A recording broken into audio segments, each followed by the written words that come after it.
Morning, this is the White Tank Mountains, and I'm going to break here to talk a little anime. Video Girl I.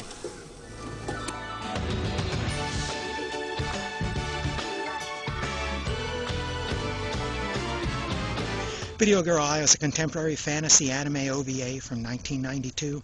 It's one of those stories that starts as a lecherous comedy romance and ends more like a sentimental fantasy soap opera, but along the way it has plenty of pop music to keep us entertained.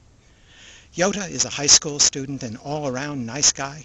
He's feeling especially down on his current romantic prospects, however, revealing that his nickname is Dateless. So he's rented a videotape with a video girl whose recorded encouragement should try to cheer him up and reinflate his ego. He doesn't know it yet, but that tape he's been given is a very special video girl tape with a very special video girl.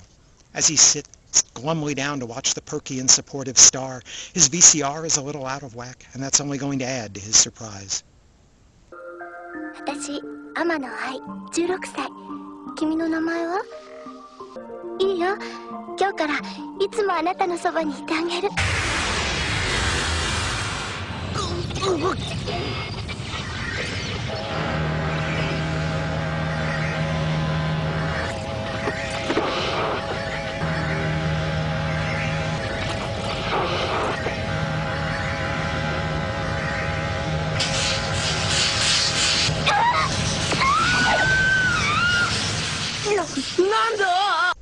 Yes, it seems this was a magical videotape rented from an enchanted rental shop that only the pure of heart can find, and Ayamano, the video girl, has literally jumped off the videotape and into Yota's apartment.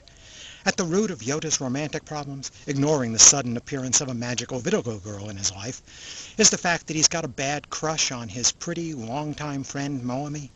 When Moami confesses her love, not to Yota, but to Yota's best friend, Takashi, it's hard to tell if Yota feels more sorry for his own dashed romantic hopes, or for Moami, who has to suffer Takashi's rejection. So, Ai is going to make it her mission to get Moami and Yota together, or at least that should be her mission, if only Yota's VCR hadn't been working properly. Video Girl I starts with a unique and amusing premise and then fleshes it out into a real story. The characters really sparkle. True, Ayamano is a creation of magic. She's not a real girl at all, but she's both cute, energetic, and sympathetic. Yota is only a little bit of a loser, and he's a certifiable nice guy, so you have to pull for him. And we don't blame Moami too much for overlooking the lovesick Yota for her fixation on his handsome friend Takashi. And even the popular Takashi is, well, sympathetic in his own way, since he's really popular with the girls. There are no villains here, only nice people whose difficulties we'll come to care about. This story starts as a lecherous comedy as Ai invades Yota's quiet life, spiced with some nudity.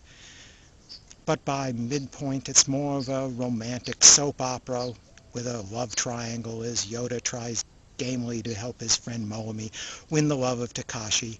At the same time, Ai is trying to get Moami to fall in love with Yota.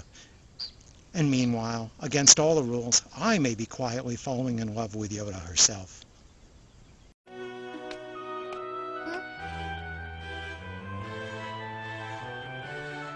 私、モテウチ君のこと好きになってればよかったのにな。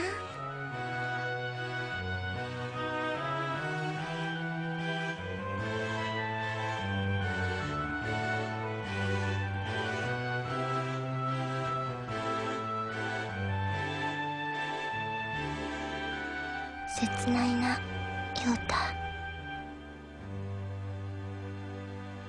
The ending of the series switches to full fantasy romance, and then eventually to drama. This is a gradual transition so well executed that you're hardly going to notice how easily it suckered you in.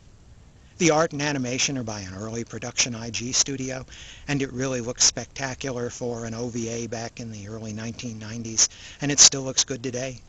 There's plenty of nice music here too.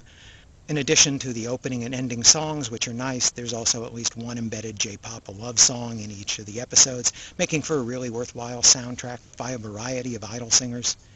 Each episode has a small omaki at the end, either a small chibi comedy skit or an interview. I give Video Girl I a solid 4 stars. Until the other day I hadn't watched it for several years, but I still found that Ayamano was a really fun person to spend 3 hours with. Video Girl I is released in North America by Viz, who've put all 6 episodes of the OVA onto one DVD, plus a subtitled interview with the manga author Katsura. For some reason they hard-coded the subtitles to the songs onto the DVDs.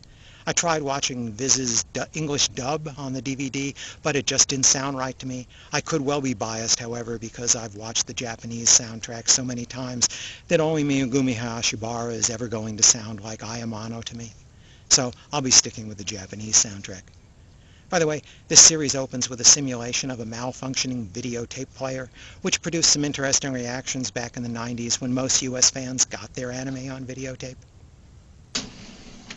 Thanks for listening.